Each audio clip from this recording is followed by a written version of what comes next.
this week's gospel readings in light of the Hebrew Bible, there's really a tremendous number of things that we could talk about, but I want to focus on a very small little piece of the text, one that I think is very easily overlooked, and I use the word overlooked, I think cleverly, because I want to focus on the issue of looking and seeing. Now, I'm sure we're all familiar with the general story of Jesus's transfiguration before Peter, James, and John, and the sudden appearance onto the scene of Moses and Elijah. Now, of course, there's lots of questions we might ask about the presence of Moses and Elijah. I mean, why them? Were they really there? And if so, how could that be possible? I mean, according to Deuteronomy, Moses died over 1,000 years earlier, and Elijah appears not to have died at all, but was assumed bodily into heaven on a chariot of fire. So Peter sees, or he thinks he sees, the three of them, Jesus, Moses, and Elijah, and he thinks he understands. He's going to build tabernacles for all three of them, but clearly that's the wrong answer here, because God pronounces that Jesus is something unique, something qualitatively different from Moses and Elijah. This is my son, in whom I am well pleased. And then the story continues that when the disciples raised their eyes, they saw no one else but Jesus alone. Now, at first glance, we might think that this means a kind of poof. Moses and Elijah disappear, and perhaps that is indeed what happened.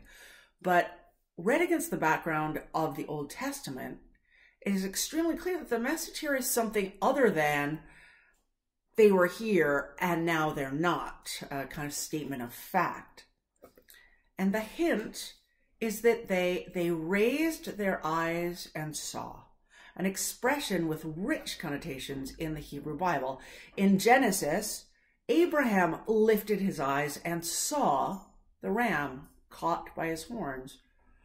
And earlier, God told Abraham to raise his eyes and see the land that he will give to his descendants. The prophet Isaiah calls us to lift up our eyes to heaven and see who created these, and to raise our eyes to see that the children thought lost to us will be returned. Because we know from Deuteronomy and Jeremiah and Psalms and Ezekiel that having eyes is just not enough. And this language of having eyes but not really being able to see is picked up in the New Testament in a couple of places. In fact, Matthew has Jesus actually quote Isaiah about people who have eyes but cannot see, just a few chapters before the Transfiguration story. But Jesus says, "Blessed are your eyes, for they see." So to lift up your eyes and see is the language of seeing above and beyond what simply appears to our sight. Data processed to our brain via the optic nerve. To lift up and see is the call to vision, to really see something rightly, and to know something with a deeper understanding. So when the disciples lift up their eyes and see Jesus alone at the Transfiguration, this is not simply a statement about the exit of Moses and Elijah from the scene. Rather, it is a profound teaching about seeing well in a way that Peter wasn't able to do immediately. Upon raising their eyes, they saw Jesus alone. Not the "without any prophet standing next to Jesus" statement of fact, but with the ability to see the singular and unique Jesus and none other.